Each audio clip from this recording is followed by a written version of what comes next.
Hello everybody, welcome back to my channel. This is Kyla Monarch, and if this is your first time here, thank you so much, and welcome. If you are a returning viewer, welcome back. Thank you for your support, fam. I really do appreciate you. This is going to be a segment that I'm going to call Ask KylaMo, and one of the questions that I get asked the most is, why do I carry concealed, or what made me start to carry a firearm? Well, a little background on me. I actually grew up in a home with a single mother who was a gun owner. She owned a little 22 revolver, and from my understanding, I always kept it loaded. Okay.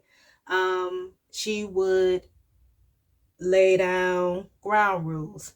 You are not to look for this, you are not to touch, don't even worry about it. For the most part, I really did not, I really don't recall even knowing that my mom had the gun. Okay. Didn't even know she had it. And I wasn't the type of child to look through her drawers and all this other stuff. But I didn't even know she had it. But that was the type of mother, that I had. And she felt like she needed to have something to protect herself. She needed something for home defense.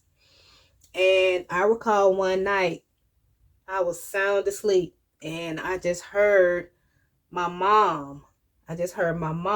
Just shouting through. And you guys remember when it used to be during the spring and summertime, your parents would put one of those fans in the window to bring the air into the home if you didn't have central heating and air. I just recall her speaking to someone through a window, through that fan one night. And of course I woke up or whatever, and come to find out, it was a gentleman on our porch. He was drunk, and he was beating on our door, beating on our window, talking about let him in. He swore he was at his home, at his house, and he wanted to come in. And my mom said, no, you are at the wrong house, and you know you at the wrong house. You are drunk. You need to get home. Of course, he refused. And my mom went swiftly to her top drawer in her dresser and got her gun out. And I do not remember my mom standing and putting bullets into the chamber at all. She went, got that gun, came right back to the window and said, if you don't get off my porch and away from my property, I'm going to call the police and you're going to get 100. Now, that's some slang that you guys may not have never heard of, or some of you may know from, way back when. But if you ever hear somebody say, or heard somebody say that they about to get their 100, or they about to give them their 100, that means that they're about to shoot them or kill them, or, do some serious harm to them. But to make a long story short, the guy obliged, and he left our porch. And he realized that he was at the candle lady's house. My mom used to be the little neighborhood candle lady, and you definitely don't want to piss off the candle lady.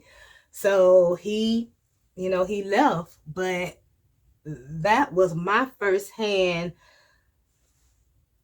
That was me watching somebody take control of a situation with her words, her commands, her demands, and with a firearm in hand.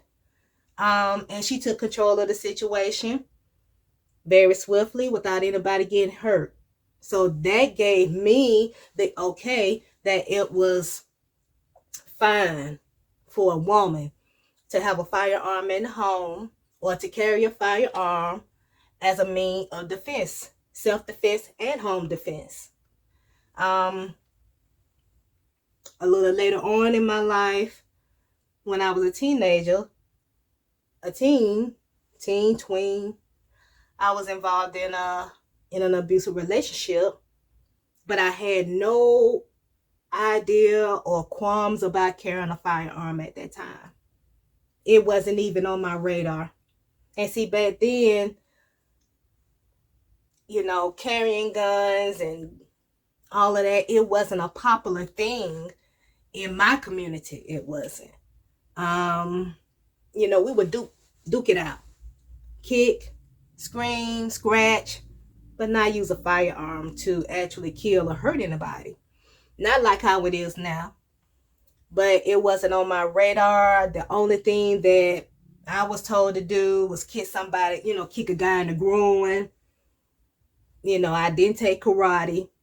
So a lot of that, I had no clue about defending myself at that age. So I got out of that situation.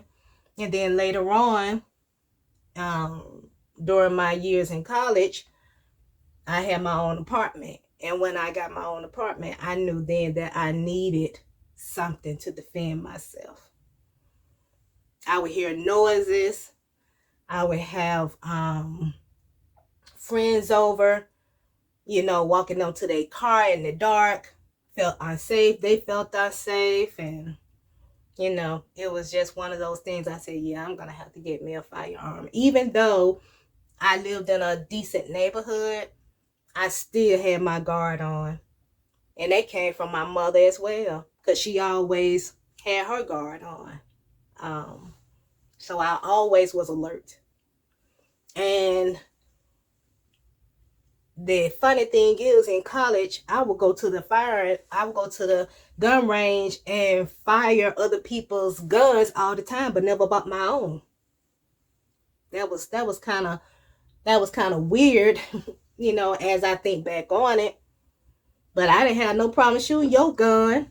I just didn't want to buy my own. And I don't know if it was a thing with pricing, or just didn't know the right people, or just was afraid to go into a gun store at that time and ask what would be the best firearm for me. At that time, I didn't even know pawn shops sold firearms until my brother told me, said, hey, you might want to go to a pawn shop. They sell new and used.